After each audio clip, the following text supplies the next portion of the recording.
এই পর্দার আড়ালের আম্মা জান, আপনি জানেন না আপনার স্বামী দিনরাত্র কত কষ্ট করে কামাই করে আপনার ঘরে পৌঁছাইয়া দেয়। আপনি জানেন না ঘরের মধ্যে বসে আবদার করলেন আমারে শাড়ি দাও, কাপড় দাও, জামা দাও, এইটা দাও, সেইটা দাও।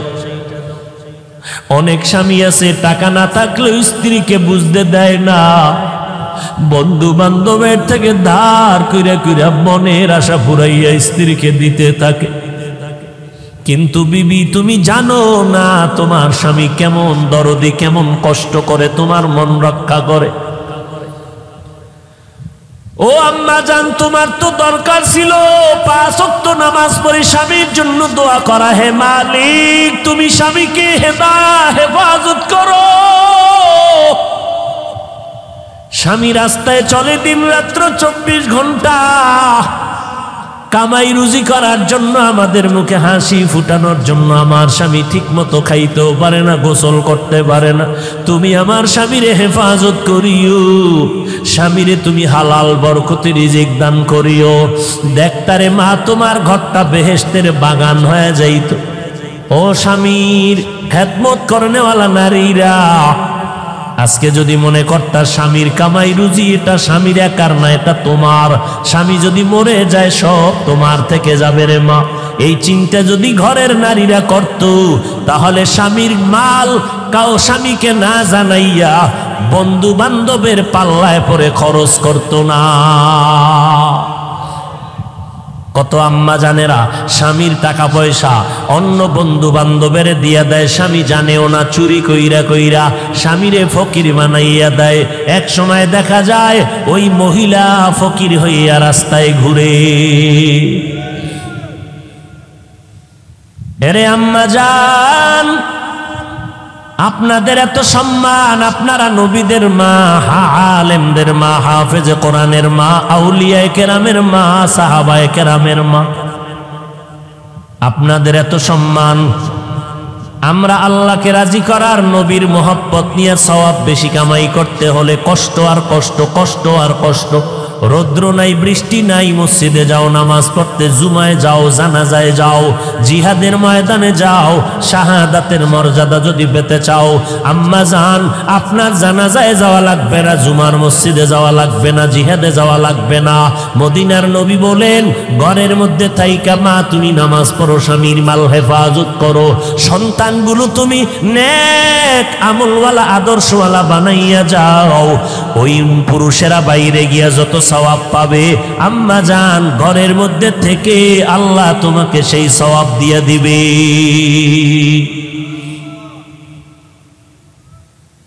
কয়দিন আর স্বামীর ঘরে বসে রং তামাশা করবা, সাদা কাফন রেডি হয়ে যাইতেছে। যেদিন তোমার বাড়ির দরজা আজরাইল বাঁশিতে সিগন্যাল দিয়া দিবে, কই পালাইবারে আম্মা জান, ছেলে মা মা বলে কাঁদবে আর জবানে আওয়াজ হবে না রে মা। তোমার কাপড় খুলে সবাই 5টা সাদা কাপড়ের প্যাকেট বানাইয়া যখন কবরে নিবে, বাচ্চাগুলো আম্মু আম্মু বলে চিল্লায় কাঁদবে, মা তুমি আর জবাব দিতে পারবা না। তোমার বাচ্চাগুলো এতিম, ঈদের সময় সব সন্তানেরা মা বাবাকে নিয়ে আনন্দ করবে, তোমার সন্তান আনন্দ পাবে না, কারণ ও মা হারা, দানে বামে মাকে পাবে না। যার মা নাই, যার বাবা নাই, তাকে জিজ্ঞাসা করিয়া দেখো মা কত বড় সম্পদ, বাবা কত বড় সম্পদ। যার বাবা নাই তাকে জিজ্ঞাসা করো, বাবা বিছানায় পড়ে আছে, কোথাও যাইতে পারে না, এরপরেও সন্তানের একটা শক্তি মনে করে দুনিয়াতে একটা ঢাল আমার এখনো আছে।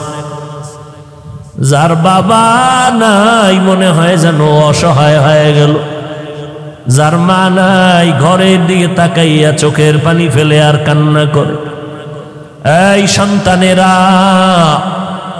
ওই মা বাবারে যারা পাইয়াও এখনো সম্মান করো না, মা বাবার দোয়া নিতে পারো না, এখনো পারো না, কপাল মন্দ তোমার রে বাবা। এখনো সময় আছে, যদি মা বেঁচে থাকে ঘরে যাইয়া মাকে সালাম দিও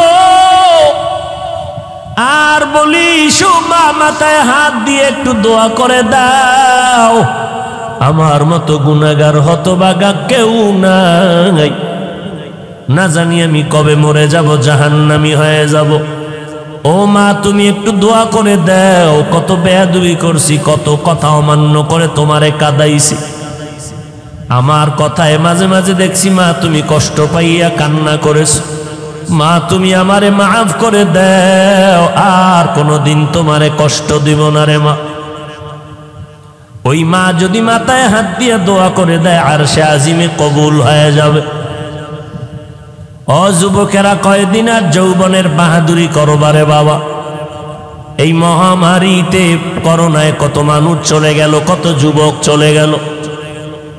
ও আল্লাহর বান্দারা, নবীর আদর্শের মালা গলায় লাগাও। মায়ার নবীর আদর্শের টুপি আজকে দিলাম, ১৫০০ বছর হয়ে গেল নবীরে পাইলাম না, কিন্তু নবীর আদর্শের টুপি আর দাড়ি আর কোরআন পড়ার কারণে আজ আল্লাহ কত সম্মানের চেয়ারে বসাইছে। আমার নিজের বাহাদুরি না, পয়গম্বরের আদর্শের বরকত আর কিছুই না। ও যুবক, পাও দুইটা যদি আগাইয়া দাও, আমি পায়ে হাত রেখে বলবো, কয়দিন আর বাহাদুরি করবা? আমি তোমাকে এই কথা বলি না তুমি আমার মতো হুজুর হও, পাগড়ি বাঁধো, মাদ্রাসায় আসো, স্কুল ছেড়ে দাও, না, একবারও না। বরং আমি এই রবিউল আউয়ালে নবীর আদর্শের বয়ান করতে গিয়ে তোমাকে পায়ে ধরে অনুরোধ করব, স্কুলে যারা পড়ো লেখাপড়া বন্ধ করবা না, কলেজে যারা পড়ো লেখাপড়া বন্ধ করবা না, কারণ আমার মাদ্রাসায় তোমার আসার প্রয়োজন নাই, কারণ আমার মাদ্রাসা আলেম ওলামা মুফতি মুহাদ্দিস ছাত্রর অভাব নাই, ভালো ভালো ছাত্র এখনো আছে, অভাব নাই। কিন্তু আমার সোনার বাংলাদেশে মুসলমান আদর্শওয়ালা ডাক্তারের বড় অভাব, মুসলমান আদর্শওয়ালা ইঞ্জিনিয়ারের বড় অভাব, মুসলমান আদর্শবান ডাক্তারের অভাব, প্রফেসরের অভাব, মুসলমান আদর্শবান সাংবাদিকের অভাব, এমপি মন্ত্রীর অভাব, মুসলমান আদর্শবান ওসি এসপিডিসির বড় অভাব। ওখানে লেখাপড়া কইরা বাবা আদর্শবান ডাক্তার হও, আদর্শবান ইঞ্জিনিয়ার হও। আজকে যদি থানায় থানায় আদর্শবান ওসি থাকে, আজকে যদি জেলায় এসপিডিসি আদর্শবান মুসলমান থাকে, আমাদের কোরআনের বয়ান করতে কোনো পেরেশানি লাগবে না। আল-ইয়াওমা আকমালতু লাকুম দীনাকুম ওয়া আতমামতু আলাইকুম নি'মাতি ওয়া রাদিতু লাকুমুল ইসলাম দীনা। দিন ধর্ম আল্লাহ সিল মেরে দিলেন, এখানে আর কোনো বাড়ানো নাই, কমানোর কোনো সুযোগ নাই।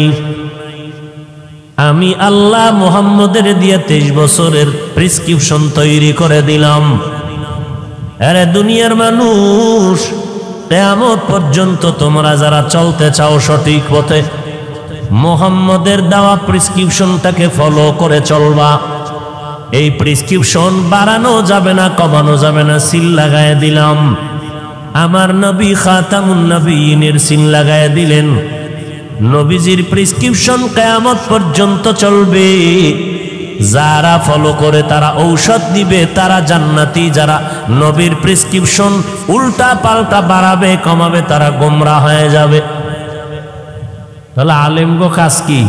আলেমদের কাজ হলো বাড়ানোরও সুযোগ নাই, কমানোরও সুযোগ নাই। নবীর দেওয়া 23 বছরের প্রেসক্রিপশন উম্মতের বুঝাইয়া বুঝাইয়া ঔষধ দিবে। এলমেরা এজাজো করদান বেহিসাব, খলকেরা দাদান জওয়াবে বাসওয়াব, হক না দারদ দোস্তে খলকা জারেরা, নিস্তে ই খসলত একে দিনদারেরা। মিলাদুন নবী মানে জন্ম মোবারক। বলেন নবীর জন্ম হয়েছিল কয় বছর লাগাইয়া? কথা বলে না পারলেও তো বলবেন, ভারী না। জন্ম হয় মানুষের 3 দিন। কয়বার বলেন না কেন ভাই? একবার। আমার নবীর জন্ম কিবার? জোরে বলেন। আমার নবীর মিলাদুন নবী মাত্র একবার সোমবার রবিউল আউয়ালে জন্ম হয়েছে একদিন, নবীর মিলাদ একদিন, আর সিরাতুন নবী হলো 63 বছর। একদিন আর 63 বছরের মধ্যে যেমন ব্যবধান, মিলাদুন নবী আর সিরাতুন নবীর মধ্যে তেমন ব্যবধান। মিলাদুন নবী নবীর জন্ম মোবারকের আলোচনা করা নফল, সিরাতুন নবী নবীর আদর্শের আলোচনা করলে হবে না, পালন করা ফরজ। সিরাতুন নবী মানে কোরআন, নবীর সিরাতুন নবী হলো নামাজ, সিরাতুন নবী অর্থ হলো রোজা রাখো, সিরাতুন নবী অর্থ হলো পর্দা করো। এগুলো নফল না ফরজ? নফলি আর ফরজের মধ্যে যেই ব্যবধান, মিলাদুন নবী আর সিরাতুন নবীর মধ্যে সেই ব্যবধান। মিলাদুন নবীর আলোচনা নফল, সিরাতুন নবীর আলোচনা হলো ফরজ। আলোচনা না পালন করা ফরজ। এরে নবীর আশিক, নবীজির সিরাতুন নবী, নবীর আদর্শ।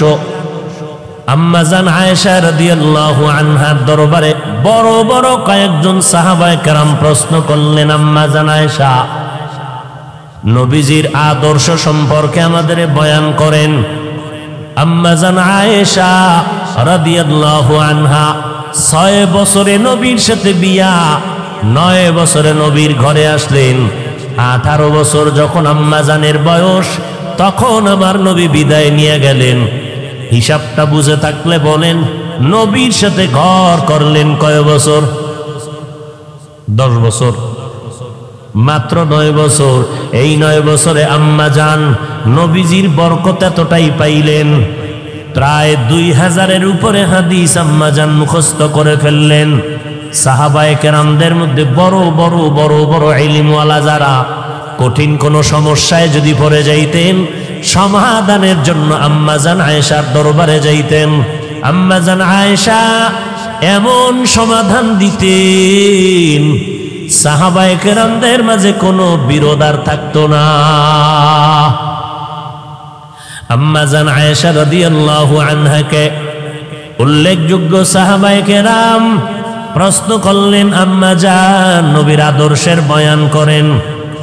আম্মা জান উল্টা প্রশ্ন করলেন, আফাতাকরাউনাল কুরআন, সাহাবায়ে কেরাম আপনারা কি কোরআন তেলাওয়াত করেন না? ক্বালু বালা, তারা বললেন হ্যাঁ আমরা কোরআন তেলাওয়াত করি।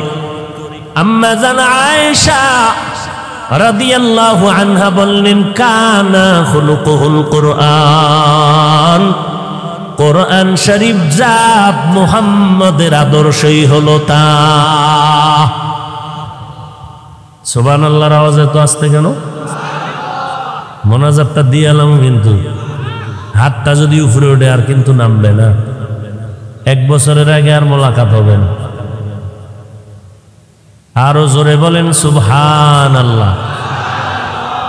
একবার সুবহানাল্লাহ বললেন, দাম আছে না নাই? জান্নাতের মধ্যে বিশাল একটা গাছ হয়ে গেল।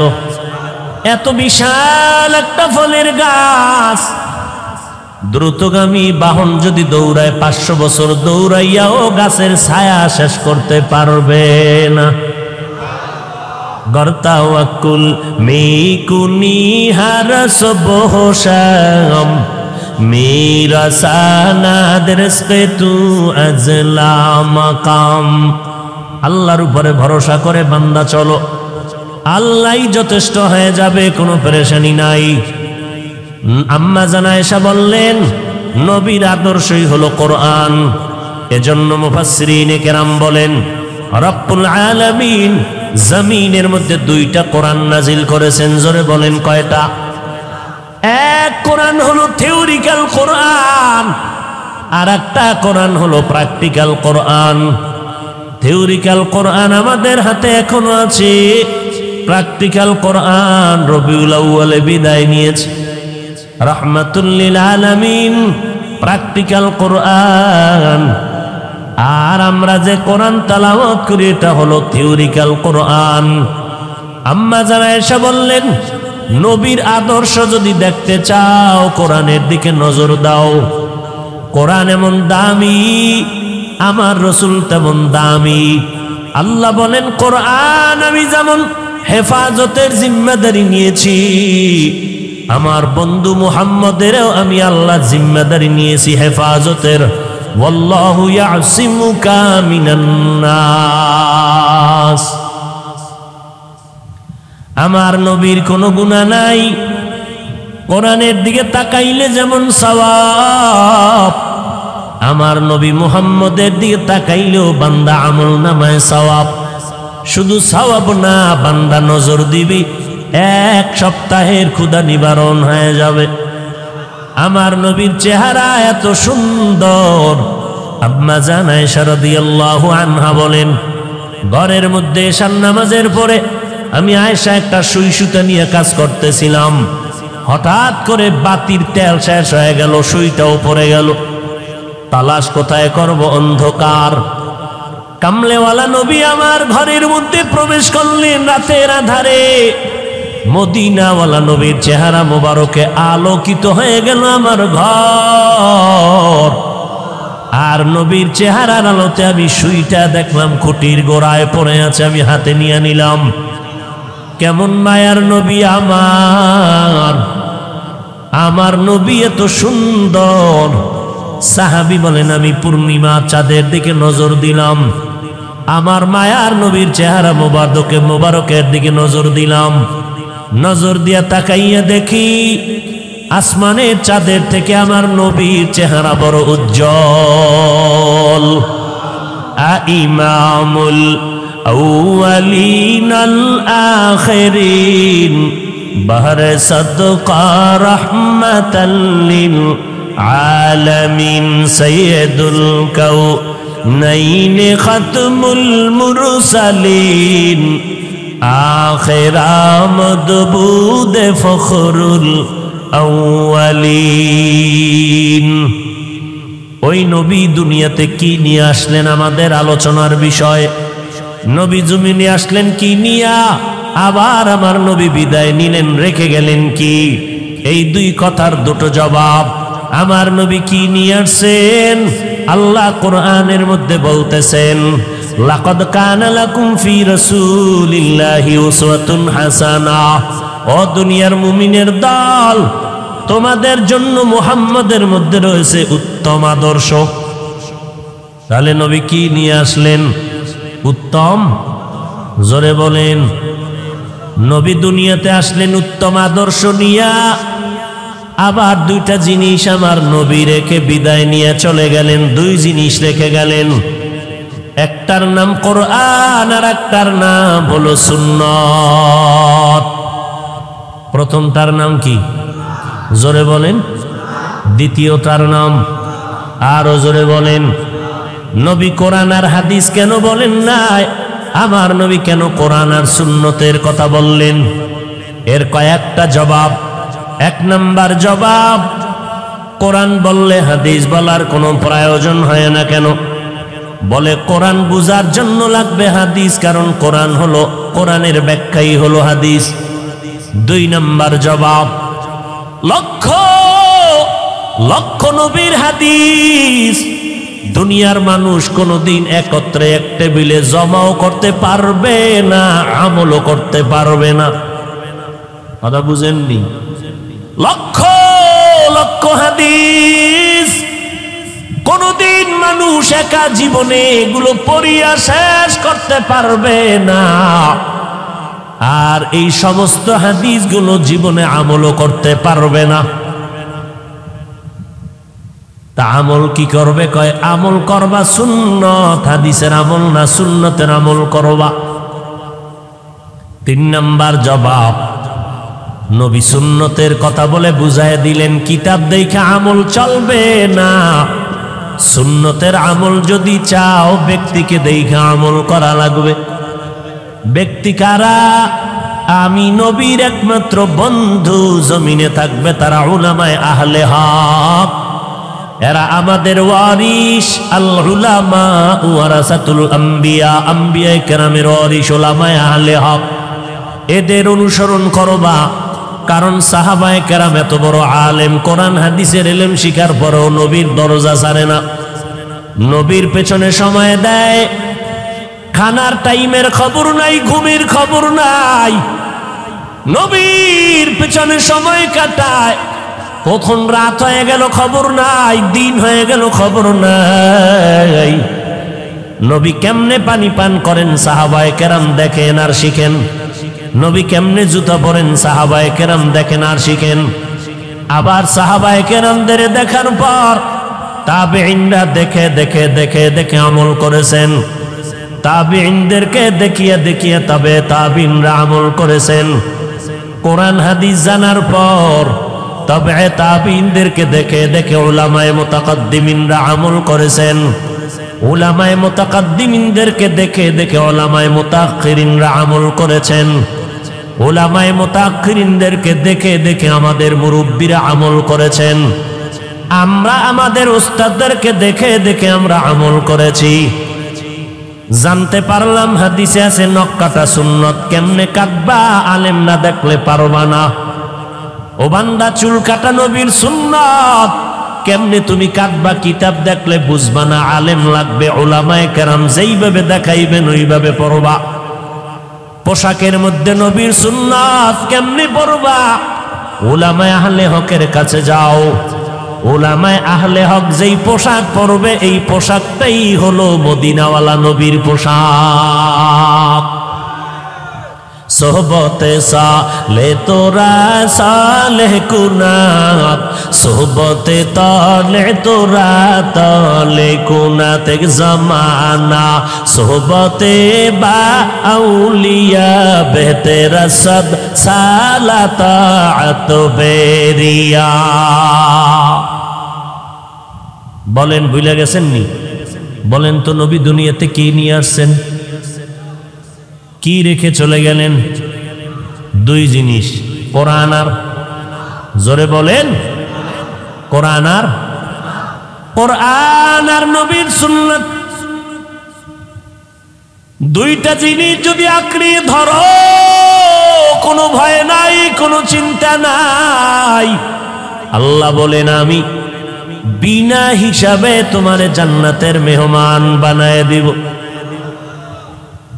এরে নবীর আশিক, নবী উত্তম আদর্শ নিয়ে জমিনের মধ্যে পদার্পণ করলেন মক্কা নগরীতে। এমন একটা টাইম যেই সময় মক্কার মানুষের মতো খারাপ মানুষ এই জমিনের কোথাও ছিল না। এত বড় খারাপ, নারী আর পুরুষ উলঙ্গ হইয়া বাইতুল্লাহ তাওয়াফ করে, ভেতরে মূর্তি বসানো, বিয়া শাদীর কোনো নিয়ম নাই।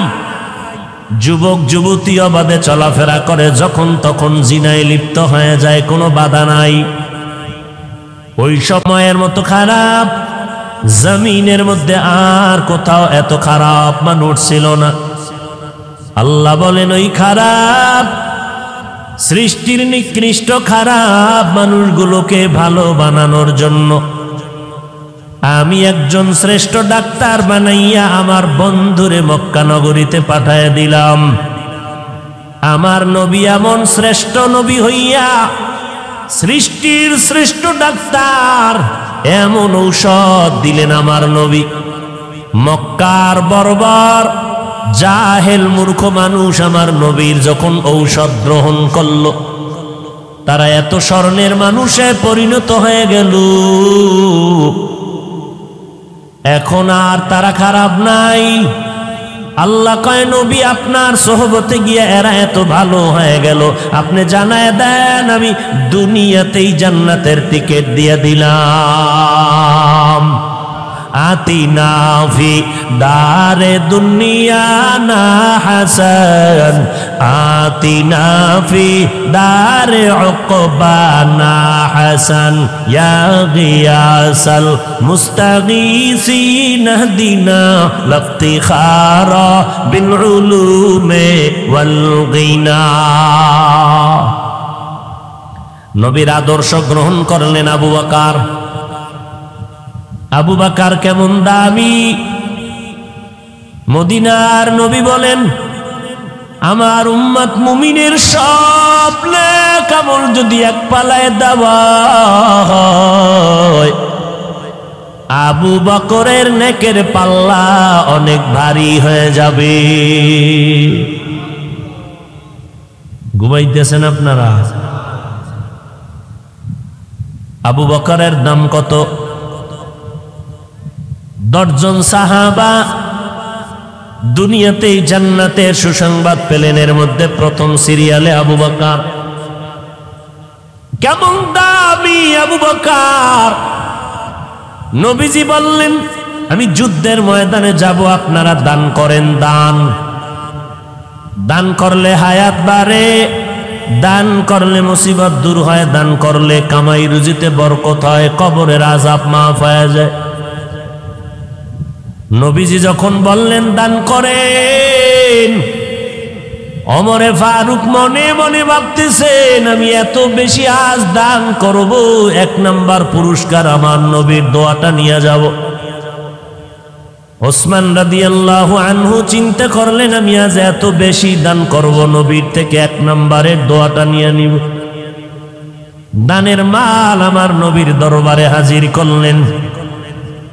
হযরত আলীকে নবী বললেন, কি দিলেন? নবী, এই পরিমাণ দান করলাম। ওসমান, কি দিলেন? এই পরিমাণ দিলাম। ওমর, কি দিলেন? এই পরিমাণ। অর্ধেক দিয়ে দিলাম, আর অর্ধেক আমি রেখে দিলাম।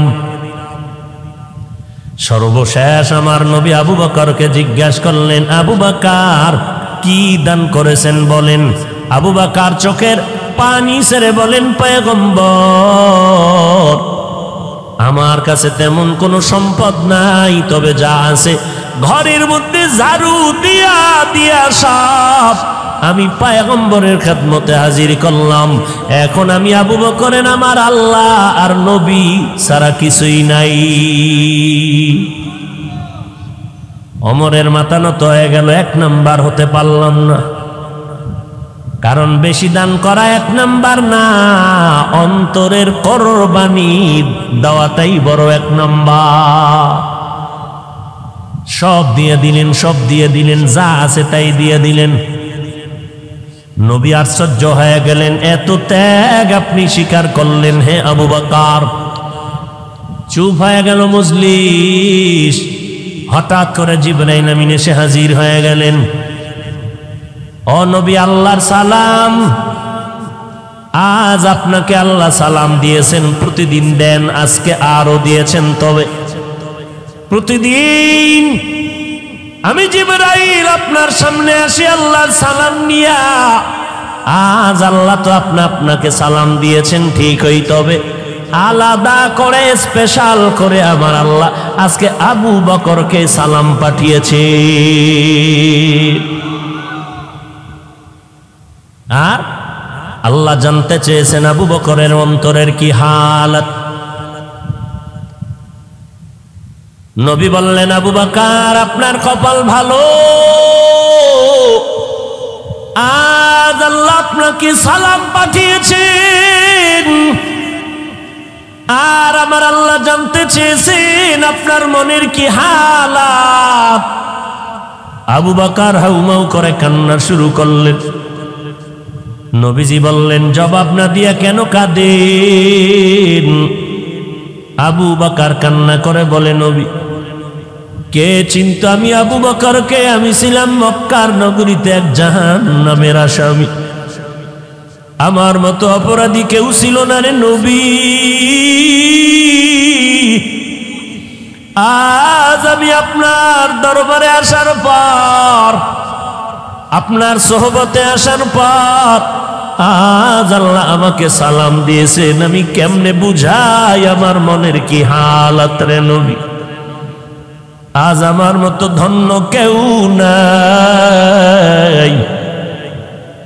আমার নবীর আদর্শ পেয়ে আবু বকর এত দামি হয়ে গেলে, জীবন দেওয়ার জন্য তৈয়ার। আমার নবী মক্কা থেকে মদিনায় কাফের দুশমনের অত্যাচারে হিজরতের জন্য রেডি হয়ে গেলেন।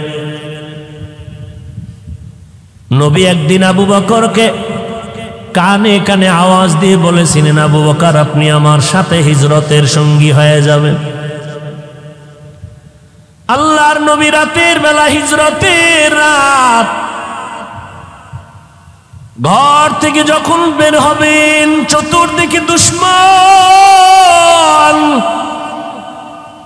কারণ আমার নবীর জমিনের মধ্যে এক ছায়া ছিল মা খাদিজা রাদিয়াল্লাহু আনহা। যেই খাদিজার কথা নবী ভুলতে পারেন না। আম্মা জান আয়েশা বলেন, আমি দেখতাম আমার রুমের মধ্যে বসে মাঝে মাঝে রাহমাতুল্লিল আলামিন গুনগুন করে কান্না করতে। আমি বলতাম, নবী কেন কাঁদেন? আমি আয়েশার কোনো বেয়াদবির কারণে কাঁদেন নাকি? বলে, না রে আয়েশা, কাঁদি না। কেন কাঁদি জানো? আমার অন্তরে যখন খাদিজার কথা মনে পড়ে যায়, আমি চোখের পানি ধরে রাখতে পারি না রে আয়েশা। কারণ তোমারে বুঝাইতে পারবো না রে আয়েশা, তুমি আমার সুখের দিনের বিবি, আর খাদিজা আমার দুঃখের সময়ের বিবি। যেই সময় মক্কা নগরীতে আমার ঘর নাই, বাড়ি নাই, আমার মা নাই, আমার বাবা নাই, আমি বাবা বলে ডাকতে পারি না, আমি অসহায়, আমার ঘর নাই, বাড়ি নাই, টাকা নাই, পয়সা নাই, আমি মুহাম্মদ বড় গরিব, আমি বড় ইতিম। ওই সময় খাদিজা আমাকে স্বামী বলে বরণ করে নিয়েছে। দুই স্বামী বিদায়ের পর খাদিজা আমাকে তৃতীয় স্বামী হিসাবে গ্রহণ করেছেন। আমার খাদিজার জীবদ্দশায় আমি মুহাম্মদ কোথাও বিবাহ করি নাই। খাদিজা 40 বছরের নারী, আমি 25 বছরের মুহাম্মদ বিয়া করেছিলাম। আমার যত সন্তান মারিয়া নামের স্ত্রী থেকে, মারিয়া কিবতিয়া নামের স্ত্রী থেকে মাত্র একটা সন্তান আছে, ছেলে, আর বাকি 4টা মেয়ে, 3টা ছেলে সন্তান খাদিজার গর্ভ থেকে আসছে। আমার কলিজার কন্যা ফাতেমা খাদিজার 4 নম্বরের সন্তান, ছোট কন্যা আমার। আমি দিনের দাওয়াত দিয়া মানুষের বাড়ি বাড়ি দৌড়াইতাম, আবার রাতের বেলা ঘরের দরওয়াজায় গিয়ে সালাম দিতাম, সাথে সাথে দরজা খুলতো। জিজ্ঞাসা করতাম, খাদিজা আপনি কি রাতের গভীরে ঘুমান না? বলে, কসম আল্লাহর ঘুমাই না। খাদিজা বলতে, আমি আপনার মা নাই, আপনার বাবা নাই, আমি 2টা স্বামী বিদায় করার পরে আপনাকে গ্রহণ করে নিয়েছি। আজ যদি আপনার মা বেঁচে থাকতেন, আপনাকে বাইরে রেখে ঘুমাইতে পারতেন না। কারণ সন্তান কখনো মাকে বাহিরে ঘোরাফেরার মধ্যে রেখে মা ঘুমাতে পারে না। ও সন্তানেরা, তুমি জানো না যে তোমার মা তোমার অপেক্ষায় বসে আছে? টাইমের একটু বেশি হয়ে গেলে মায়ের কলিজা আঘাত করে, কই গেল আমার সন্তান? টেলিফোন নিয়ে ব্যস্ত। এরে বাবা কই গেছো? আয় আয়, আমি মা তোর অপেক্ষায় আছি, খানাও খাই নাই, ঘুমাই নাই। ওই খাদিজা আমাকে সান্ত্বনা দেয়, ও নবী, আপনি যতক্ষণ ঘরে আসেন না, আমি খাদিজার দরওয়াজার কিনারায় দাঁড়ায় অপেক্ষা করি। নবী আসবেন, আমি দরজা খুলব, দেরি হলে নবী কষ্ট পাবেন।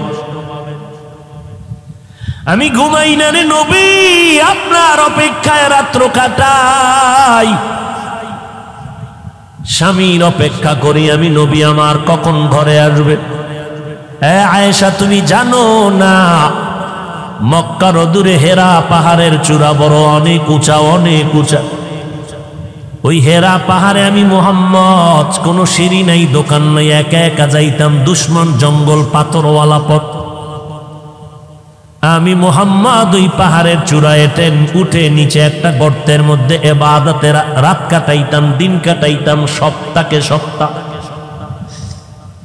ওই সময় মাঝে মাঝে দেখতাম আমার বিবি খাদিজা মহিলা মানুষ হইয়া, আমি স্বামীর মহব্বতে ওই পাহাড়, এত উঁচু পাহাড়, খাদিজা মহিলা ওই উঁচু পাহাড় বে বে বে বে উপরে উঠিয়া আমি মুহাম্মদের নাস্তা পৌঁছাইয়া দিত। ওই খাদিজার কথা মনে পড়লে আমি মুহাম্মদ সহ্য করতে পারি না রে আয়েশা। ওই খাদিজার কথা মনে আসলে চোখের পানি পড়তে থাকে। ও আয়েশা, আমার মুহাম্মদের জিন্দেগি বড় কঠিন জিন্দেগি। আমার বংশের লোকেরা আমারে মক্কায় থাকতে দেয় না। এক সময় আমাকে 2.5 বছর থেকে 3 বছর পর্যন্ত শিয়াবে আবু তালিবের মধ্যে গৃহবন্দী করে রেখেছি। আমি মুহাম্মদের পানি দেয় না, খানা দেয় না, পানির রাস্তা বন্ধ করে দিয়েছি। আমি আখিরি নবী, আমার মা নাই, আমার বাবা নাই, আমি গাছের পাতা চাবাইয়া খেয়ে খেয়ে দিন রাত্র কাটাইছি। ওই সময় খাদিজার মতো ধনী আরবে কেউ নাই, কিন্তু খাদিজা আমার মোহব্বতে আইসা আমার সাথে গাছের পাতা খেয়ে খেয়ে আমার মোহব্বতে রাত দিন কাটাইত। এই পর্দার আড়ালের আম্মা জান, আপনারা তো খাদিজা না, তবে খাদিজার মতো একজন নারী কই আপনার স্বামীর খেদমত? আপনি জানেন না আপনার স্বামী দিন রাত্র কত কষ্ট করে কামাই করে আপনার ঘরে পৌঁছাইয়া দেয়। আপনার স্বামী কত কষ্ট করে, খানা পায় না, ঘুম নাই। আপনি জানেন না ঘরের মধ্যে বসে আবদার করলেন আমারে শাড়ি দাও, কাপড় দাও, জামা দাও, এইটা দাও, সেইটা দাও। অনেক স্বামী আছে টাকা না থাকলেও স্ত্রীকে বুঝতে দেয় না, বন্ধু বান্ধবের থেকে ধার কইরা কইরা মনের আশা পুরাইয়া স্ত্রীকে দিতে থাকে। কিন্তু বিবি, তুমি জানো না তোমার স্বামী কেমন দরদি, কেমন কষ্ট করে তোমার মন রক্ষা করে। ও আম্মা জান, তোমার তো দরকার ছিল 5 ওয়াক্ত নামাজ পড়ে স্বামীর জন্য দোয়া করা। হে মালিক, তুমি স্বামীকে হেফাজত করো। স্বামী রাস্তায় চলে দিন রাত্র 24 ঘন্টা কামাই রুজি করার জন্য, আমাদের মুখে হাসি ফুটানোর জন্য। আমার স্বামী ঠিক মতো খাইতেও পারে না, গোসল করতে পারে না। তুমি আমার স্বামীরে হেফাজত করিও, স্বামীরে তুমি হালাল বরকতি রিজিক দান করিও। দেখতারে মা, তোমার ঘরটা বেহেশতের বাগান হয়ে যাইত। ও স্বামীর খেদমত করনেওয়ালা নারীরা, আজকে যদি মনে করতা স্বামীর কামাই রুজি এটা স্বামীর একার না, এটা তোমার। স্বামী যদি মরে যায় সব তোমার থেকে যাবে রে মা। এই চিন্তা যদি ঘরের নারীরা করত, তাহলে স্বামীর মাল স্বামীকে না জানাইয়া বন্ধু বান্ধবের পাল্লায় পরে খরচ করত না। কত আম্মা জানেরা স্বামীর টাকা পয়সা অন্য বন্ধু বান্ধবের দিয়া দেয়, স্বামী জানেও না, চুরি কইরা কইরা স্বামীরে ফকির বানাইয়া দেয়। এক সময় দেখা যায় ওই মহিলা ফকির হইয়া রাস্তায় ঘুরে। এরে আম্মা জান, আপনাদের এত সম্মান, আপনারা নবীদের মা, আলেমদের মা, হাফেজে কোরআনের মা, আউলিয়ায়ে কেরামের মা, সাহাবায়ে কেরামের মা, আপনাদের এত সম্মান। আমরা আল্লাহকে রাজি করার, নবীর মোহব্বত নিয়ে সওয়াব বেশি কামাই করতে হলে কষ্ট আর কষ্ট, কষ্ট আর কষ্ট। রৌদ্র নাই, বৃষ্টি নাই, মসজিদে যাও নামাজ পড়তে, জুমায় যাও, জানাজায় যাও, জিহাদের ময়দানে যাও। শাহাদাতের মর্যাদা যদি পেতে চাও, আম্মা জান, আপনার জানাজায় যাওয়া লাগবে না, জুমার মসজিদে যাওয়া লাগবে না, জিহাদে যাওয়া লাগবে না। মদিনার নবী বলেন, ঘরের মধ্যে থাইকা মা তুমি নামাজ পড়ো, স্বামীর মাল হেফাজত করো, সন্তানগুলো তুমি নেক আমলওয়ালা আদর্শওয়ালা বানাইয়া যাও। ওই পুরুষেরা বাইরে গিয়া যত সওয়াব পাবে, আম্মা জান ঘরের মধ্যে থেকে আল্লাহ তোমাকে সেই সওয়াব দিয়ে দিবে।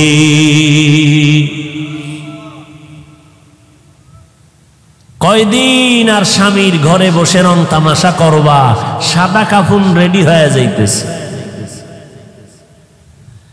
যেদিন তোমার বাড়ির দরজা আজরাইল বাঁশিতে সিগন্যাল দিয়া দিবে, কই পালাইবারে আম্মা জান? ছেলে মা মা বলে কাঁদবে আর জবানে আওয়াজ হবে না রে মা। তোমার কাপড় খুলে সবাই 5টা সাদা কাপড়ের প্যাকেট বানাইয়া যখন কবরে নিবে, বাচ্চাগুলো আম্মু আম্মু বলে চিল্লায় কাঁদবে, মা তুমি আর জবাব দিতে পারবা না। তোমার বাচ্চাগুলো এতিম। ঈদের সময় সব সন্তানেরা মা বাবাকে নিয়ে আনন্দ করবে, তোমার সন্তান আনন্দ পাবে না, কারণ ও মা হারা, দানে বামে মাকে পাবে না। যার মা নাই, যার বাবা নাই, তাকে জিজ্ঞাসা করিয়া দেখো মা কত বড় সম্পদ, বাবা কত বড় সম্পদ। যার বাবা নাই তাকে জিজ্ঞাসা করো, বাবা বিছানায় পড়ে আছে, কোথাও যাইতে পারে না, এরপরেও সন্তানের একটা শক্তি মনে করে দুনিয়াতে একটা ঢাল আমার এখনো আছে। যার বাবা নাই মনে হয় যেন অসহায় হয়ে গেল। যার মা নাই ঘরের দিকে তাকাইয়া চোখের পানি ফেলে আর কান্না করে। এই সন্তানেরা, ওই মা বাবারে যারা পাইয়াও এখনো সম্মান করো না, মা বাবার দোয়া নিতে পারো না, এখনো পারো না, কপাল মন্দ তোমার রে বাবা। এখনো সময় আছে, যদি মা বেঁচে থাকে ঘরে যাইয়া মাকে সালাম দিও আর বলিস মা মাথায় হাত দিয়ে একটু দোয়া করে দাও, আমার মতো গুনাহগার হতভাগা কেউ নাই, না জানি আমি কবে মরে যাব, জাহান্নামী হয়ে যাব। ও মা তুমি একটু দোয়া করে দাও, কত বেয়াদবি করছি, কত কথা অমান্য করে তোমারে কাঁদাইছি, আমার কথায় মাঝে মাঝে দেখছি মা তুমি কষ্ট পাইয়া কান্না করেছো, মা তুমি আমারে মাফ করে দাও, আর কোনোদিন তোমারে কষ্ট দিব না রে মা। ওই মা যদি মাথায় হাত দিয়ে দোয়া করে দেয় আরশে আজিমে কবুল হয়ে যাবে। ও যুবকেরা, কয়দিন আর যৌবনের বাহাদুরি করবারে বাবা। এই মহামারীতে করোনায় কত মানুষ চলে গেল, কত যুবক চলে গেল। ও আল্লাহর বান্দারা, নবীর আদর্শের মালা গলায় লাগাও। মায়ার নবীর আদর্শের টুপি আজকে দিলাম, ১৫০০ বছর হয়ে গেল নবীরে পাইলাম না, কিন্তু নবীর আদর্শের টুপি আর দাড়ি আর কোরআন পড়ার কারণে আজ আল্লাহ কত সম্মানের চেয়ারে বসাইছে। আমার নিজের বাহাদুরি না, পয়গম্বরের আদর্শের বরকত আর কিছুই না। ও যুবক, পাও দুইটা যদি আগাইয়া দাও, আমি পায়ে হাত রেখে বলবো কয়দিন আর বাহাদুরি করবা। আমি তোমাকে এই কথা বলি না তুমি আমার মতো হুজুর হও, পাগড়ি বাঁধো, মাদ্রাসায় আসো, স্কুল ছেড়ে দাও, না, একবারও না। বরং আমি এই রবিউল আউয়ালে নবীর আদর্শের বয়ান করতে গিয়ে তোমাকে পায়ে ধরে অনুরোধ করব, স্কুলে যারা পড়ো লেখাপড়া বন্ধ করবা না, কলেজে যারা পড়ো লেখাপড়া বন্ধ করবা না, কারণ আমার মাদ্রাসায় তোমার আসার প্রয়োজন নাই, কারণ আমার মাদ্রাসা আলেম ওলামা মুফতি মুহাদ্দিস ছাত্রর অভাব নাই, ভালো ভালো ছাত্র এখনো আছে, অভাব নাই। কিন্তু আমার সোনার বাংলাদেশে মুসলমান আদর্শওয়ালা ডাক্তারের বড় অভাব, মুসলমান আদর্শওয়ালা ইঞ্জিনিয়ারের বড় অভাব, মুসলমান আদর্শবান ডাক্তারের অভাব, প্রফেসরের অভাব, মুসলমান আদর্শবান সাংবাদিকের অভাব, এমপি মন্ত্রীর অভাব, মুসলমান আদর্শবান ওসি এসপিডিসির বড় অভাব।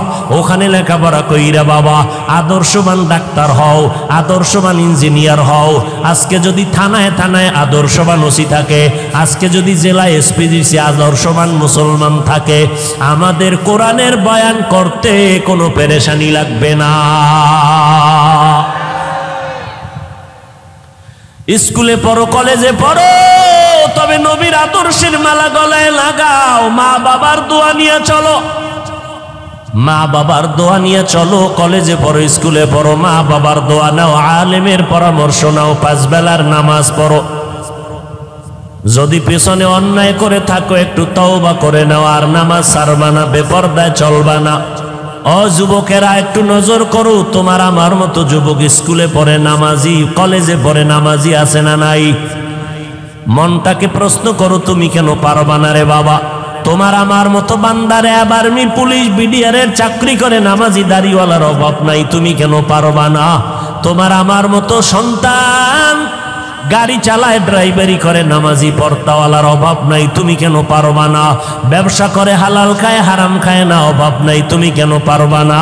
কৃষি কাজ করে নদীতে মাছ ধরে নামাজি যুবকের অভাব নাই, শ্রমিকের কাজ করে যুবক 5 বেলার নামাজি অভাব নাই, তুমি কেন পারবা না রে বাবা? আজকে তুমি টুপি পরো না, নামাজ পড়ো না, পায়ে দরিয়া দরিয়া বলার পরেও তুমি দাড়ি রাখতে চাও না। ও বাবা রে, আজকে আমিও যদি তোমার মতো স্বাধীনতা ভাইবা যদি প্যান্ট শার্টটাই লাগাইয়া সমাজে মাস্তানি করতাম, কেউ বাধা দিত না। আজকে টুপি মাথায় দেওয়ার পরও মাথা গরম লাগে, এরপরও কেন টুপিটা ফালাই না জানো নি রে বাবা? দাড়িটা লম্বা করার কারণে যৌবনের ভাবটা চলে যায়, এরপরও কেন দাড়ি কামাই না? লম্বা জামা পরার কারণে শরীর গরম লাগে, এরপরও কেন ফালাই না? কত মানুষ কওমি মাদ্রাসায় পড়ার কারণে গালি দেয়, বাজে কথা বলে, এরপরও কেন এই রাস্তা থেকে পেছনে যাই না? একটাই মাত্র কারণ, আল্লাহর কোরআন পড়ে দেখলাম, নবীর হাদিস পড়ে দেখলাম, একটা কথাও ভেতরে মিথ্যা নাই। কত বড় বড় বেঈমানেরা কোরআনের ভুল বের করতে গিয়া কালেমা পড়ে মুসলমান হয়ে গেল। লক্ষ লক্ষ নবীরা মিথ্যা কথা বলেন নাই, লক্ষ লক্ষ সাহাবায়ে কেরাম মিথ্যা কথা বলেন নাই, লক্ষ লক্ষ তাবিন তবে তাবিনরা মিথ্যা কথা বলেন নাই, কোটি কোটি আলেম ওলামারা মিথ্যা কথা বলতে পারেন না। অতএব নবীর কথা সত্য, কোরআনের কথা সত্য। কারা দুনিয়াতে গুনার কারণে কি শাস্তি হবে, জান্নাতের বয়ান কোরআনে আছে, হাদিসে আছে, জাহান্নামেরও বয়ান আছে। জান্নাতে কারা যাবে, জাহান্নামে কারা যাবে আল্লাহ তাও বলেছেন। গুনাহ যারা করবে তাদের জন্য জাহান্নাম, নেক আমল যারা করবে তাদের জন্য জান্নাত। ইন্নাল আবরারা লাফি নাঈম ওয়া ইন্নাল ফুজ্জারা লাফি জাহিম। নেক আমলওয়ালারা জান্নাতে যাবে, গুনাহ যারা করবে তারা জাহান্নামে যাবে। গালি দেওয়া গুনার কাজ, মিথ্যা বলা গুনার কাজ, সুদ খাওয়া গুনার কাজ, অন্যের হক নষ্ট করা গুনাহের কাজ, অন্যের ইজ্জতের উপর আক্রমণ করা গুনাহের কাজ, মানুষের সম্পদ চুরি করা গুনাহের কাজ, ডাকাতি করা গুনাহের কাজ, মা বাবার সাথে বেয়াদবি গুনাহের কাজ, আলেম ওলামা মুরব্বীদের সাথে বেয়াদবি করা গুনাহের কাজ।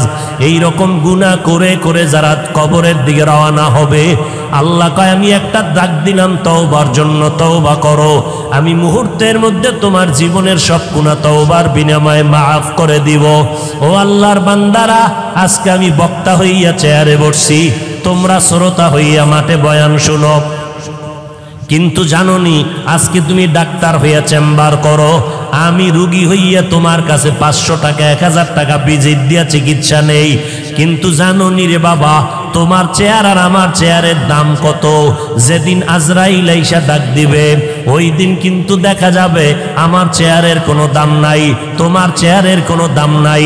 আমি বক্তা, তুমি শ্রোতা, সবার মরণকালে 3টা সাদা কাফন, কারো জন্য আলাদা কিছু ব্যবস্থা করা হবে না।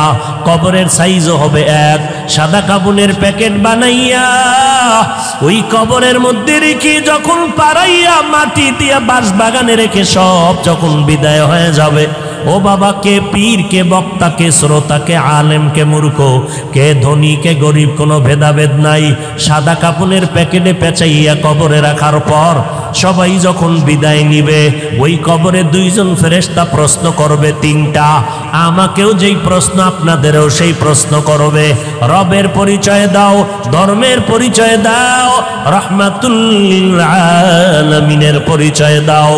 এই 3টা প্রশ্নের জবাব যারা দিতে পারবে, পয়গম্বর বলেন, ও উম্মতেরা, তাদের জন্য কবর হবে জান্নাতের বাগান। আল্লাহ ডেকে বলবেন, ও কবরের ফেরেশতা, ওই বান্দার জন্য জান্নাতের দরজা খুলে দাও, জান্নাতের বিছানাটা দাও, জাহান্নামের দরজা বন্ধ করে দাও। আমার বান্দার 3.5 হাত কবরটা বড় বালাখানা বানাইয়া দাও। আমার বান্দা এখন জান্নাতের হাওয়া বাতাসে নাজ নেয়ামতের ঘেরান নিয়া জান্নাতের বিছানায় ঘুমাবে, কিয়ামত পর্যন্ত বান্দা আরাম করবে। আল্লাহর নবী বলেন, উম্মতের দল যারা গুনাহগার হইয়া কবরে যাবে, রবের গোলামি করবে না, আল্লাহর কবরে যাওয়ার পরে বান্দা একটা প্রশ্নের জবাব দিতে পারবে না। সুন্নতের আমল করে নাই, আলেম ওলামারা বয়ান করে পায়ে ধরে নামাজের দাওয়াত দিত, নামাজ পড়ে নাই। আল্লাহর নবী বলেন, কবরে যাওয়ার পর একটা প্রশ্নের জবাব তারা দিতে পারবে না। আল্লাহ তাআলা রাগান্বিত হইয়া কুদরতের আওয়াজ দিয়া বলবেন, ও কবরের ফেরেশতা, এই বেঈমানার নাফরমানের কোনো সময় সুযোগ দিও না। আমি দুনিয়াতে কম সুযোগ দেই নাই, দুনিয়াতে আমার দেওয়া সূর্যের আলো, চাঁদের আলো, পানি বাতাস ভোগ করিয়া, আমার দেওয়া নদীর মাছ খাইলো, গাছের ফল খাইলো, জমিনের ফসল খাইয়া এত বড় নিমক হারাম একবারও আলহামদুলিল্লাহ বলে শুকর আদায় করে নাই। ওলামায়ে কেরাম দাওয়াত দিত, পায়ে ধরে ধরে নামাজের বয়ান করত, নামাজ পড়ে নাই। এখন আর সময় দিও না, এই গুনাহগারের কবরে জাহান্নামের আগুনের বিছানাটা দিয়া দাও, জাহান্নামের সাথে রাস্তা বানাইয়া দাও। ওই অন্ধকার কবরে জাহান্নামের আগুন একটা না, দুইটা না, 99টা সাপ কবরের মধ্যে এসে পড়ে যাবে রে বাবা। ও যুবকেরা, একটা বেতের বাড়ি সহ্য করতে পারো না, একটা মশার কামড় সহ্য করতে পারো না। একটু চিন্তা করো, গুনাহগার হইয়া যদি কবরে যাও, ওই কবরে কেমনে মাটির চাপ সহ্য করবা? আল্লাহ বলবেন, এরে কবরের মাটি, এই নাফরমানকে জোরে জোরে দুই পার্শ্বের থেকে জোরে জোরে চাপ দাও। এত জোরে চাপ দিবে পাঁজরের হাড়গুলো চুরমার হয়ে যাবে। এত জোরে কই কবরের গুনাহগারেরা চিল্লাইতে থাকবে। কুকুর, ভেড়া, বকরি, গরু, সকল পশু পাখিরা আওয়াজ, কবরের আওয়াজ শুনবে। কবরের হালাত দেখবে মানুষ, আর জিনেরা কবরের অবস্থা দেখবে না। এরে নবীর উম্মতের দল, কবরের আযাব বিশ্বাস করো না রে ভাই। কত কবরে আগুন দেখা যায়, কত কবরে ধোঁয়া দেখা যায়, আবার কত কবরের লাশ তাজা পাওয়া যায়। যত কবরের লাশ তাজা পাওয়া গেল সব নামাজীদের কবর, আর যত কবরের লাশ তাজা নাই, কবরে আগুন দেখা গেল, ধোঁয়া দেখা গেল, সব হলো বেনামাজি বেয়াদবদের কবর। ও আল্লাহর বান্দারা, ওই মরণের আগে আল্লাহর কাছে তওবা করে নাও। পিছনে শয়তানের ধোকায় পড়ে অন্যায় করেছি, আমার অন্যায়ের কারণে, গুনাহের কারণে, আমার হাত না পাক, চোখ না পাক, অন্তর না পাক, আমার জিহ্বা না পাক। ও আল্লাহ, আমার অন্যায়ের খবর আমার মা বাবা ভাই বোন কেউ জানে না রে আল্লাহ, আপনি জানেন। আল্লাহ বলে, আমি জানার পর রাগ করে পানিও বন্ধ করি নাই, বাতাস খানা বন্ধ করি নাই। এখনো যদি তওবা করতে পারো, আমি তোর জীবনের সব গুনাহগুলো মাফ করে দিব। এরে এলাকার মুসলমান, আল্লাহর দরবারে অন্তর দিয়ে আল্লাহকে ডাকেন, আর মনে মনে বলেন, হে আল্লাহ, এই ময়দানে আমার মতো গুনাহগার কেউ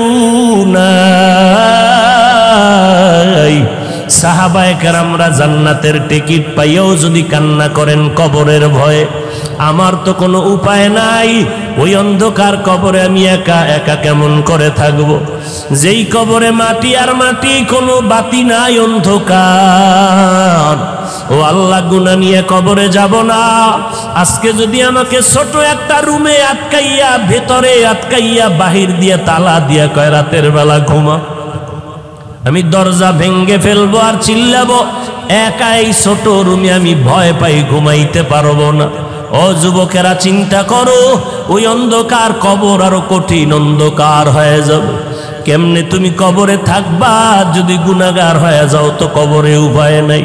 আল্লাহর কাছে তওবা করে নাও, দুই ফোঁটা চোখের পানি ছেড়ে দিলটাকে নরম করে আমার আল্লাহর কাছে বলতে থাকো, আল্লাহ, আজকে থেকে নামাজ ছাড়বো না, বেপরদায় চলবো না, মা বাবাকে কষ্ট দিব না, ওলামায়ে কেরামের পরামর্শ নিয়ে আমল করব, দেশ ও জাতির বিরুদ্ধে কোনো ষড়যন্ত্রে লিপ্ত হব না। অন্তরে যদি তওবা করার নিয়ত হয়, মুনাফিকি যদি না থাকে, দুর্বলতা না থাকে, খাঁটি তওবা করার যাদের নিয়ত অন্তরে আছে, 5 বেলার নামাজ ছাড়বো না, নামাজ ছাড়বো না, মা বাবার সাথে বেয়াদবি করব না, উলামায়ে কেরামের সাথে কখনো বেয়াদবি করব না, দেশ ও জাতির বিরোধিতা করব না, নবীর তরিকা মতে চলবো, সুন্নতের আমল করব, নামাজ পড়ব, দাড়িটা লম্বা করব, পর্দায় চলবো। তওবা করার যদি নিয়ত হয়, খাঁটি অন্তরে যদি নিয়তের অন্তরে তওবার নিয়ত থাকে, আমার আল্লাহকে দুটো হাত তওবার নিয়তে দেখাইয়া দাও। আয় আল্লাহ, আমাদের হাতগুলো কবুল করে নেন, তওবা কবুল করে নেন, তওবার উপরে মজবুত হইয়া চলার মতো তৌফিক দান করেন, আমিন। আলহামদুলিল্লাহি রাব্বিল আলামিন, ওয়াসসালাতু ওয়াসসালামু আলা সাইয়্যিদিল আম্বিয়াই ওয়াল মুরসালিন ওয়া আলা আলিহি ওয়া আসহাবিহি আজমাইন। ইয়া আরহামার রাহিমিন, ইয়া আরহামার রাহিমিন।